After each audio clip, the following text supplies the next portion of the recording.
Well, good afternoon. I'm Father David. Thank you for joining me for today's disciple time as we are looking at the memorial of St. Catherine of Siena.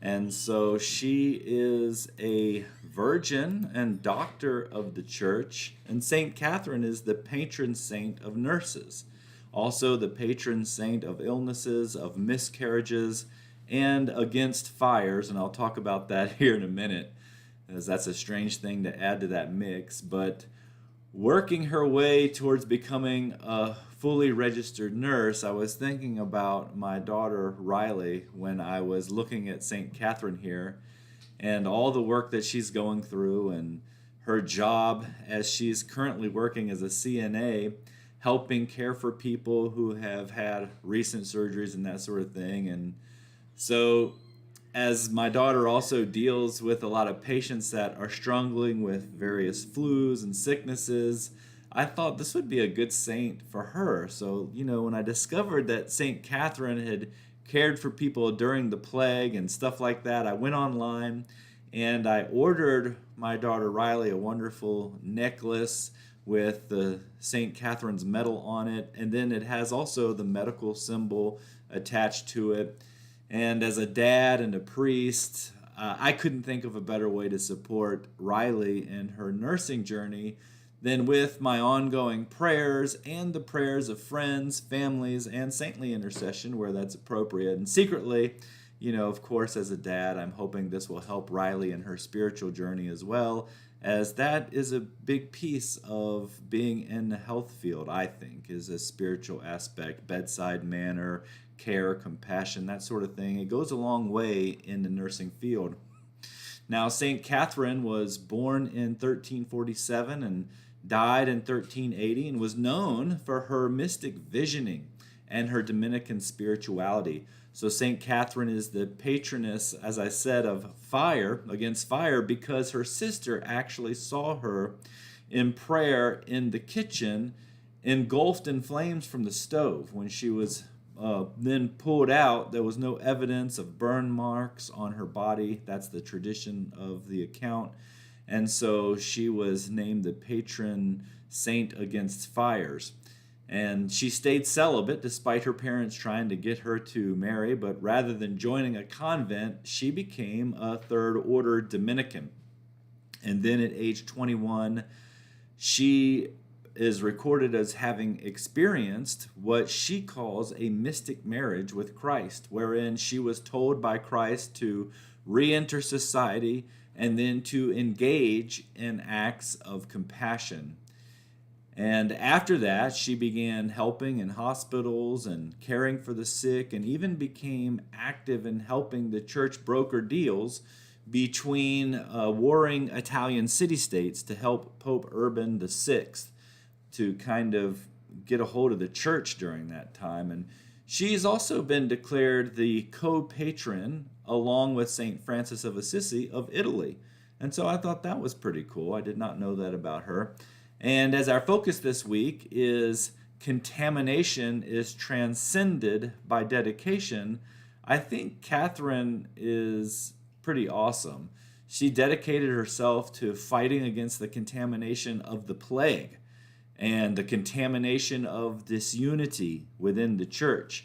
And she did it not only with prayers, but also with hands-on physical work and compassion with the contamination itself. And I think there's a valuable lesson in that, because compassion and loving dedication to caring for others often means we must put ourselves right in the midst of the contamination, whatever it is, and kind of get to work in the trenches.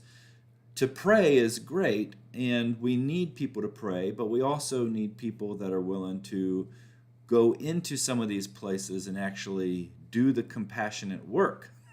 And that's not easy to do because, it's difficult, especially if you think back to COVID and all the restrictions that they put on that. It was difficult even for us as pastors and priests at that time to go in to even visit COVID patients, to anoint them with the sick. And so there's a lot of things that come into play now that maybe didn't come into play in her lifetime, but when the plague broke out, she was there helping in the hospital with, her sleeves rolled up, just doing the work of a nurse. I think that's just so commendable.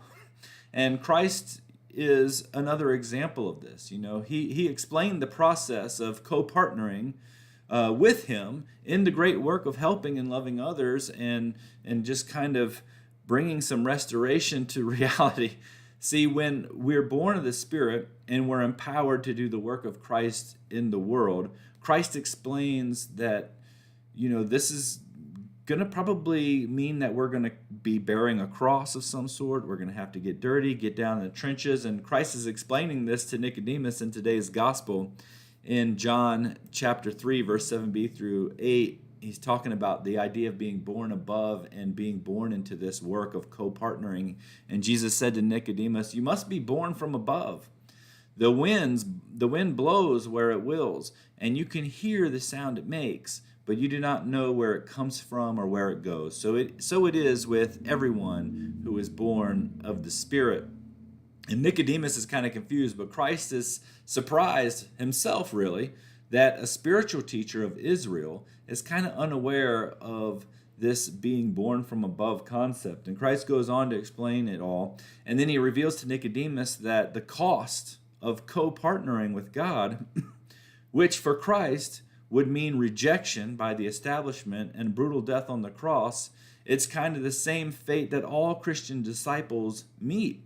It's never easy to radically love people in the margins, right? Because the mainstream religious movement will constantly ridicule you and attack you for doing anything outside of doctrinal norm and all that stuff. And Jesus was definitely outside of the norm because he was ministering to people who officially by the church were considered unclean to minister to. The tax collectors, the prostitutes, the demon-possessed, the people that had physical ailments that would preclude them from being able to enter into the temple. All these people were people that Jesus was ministering to.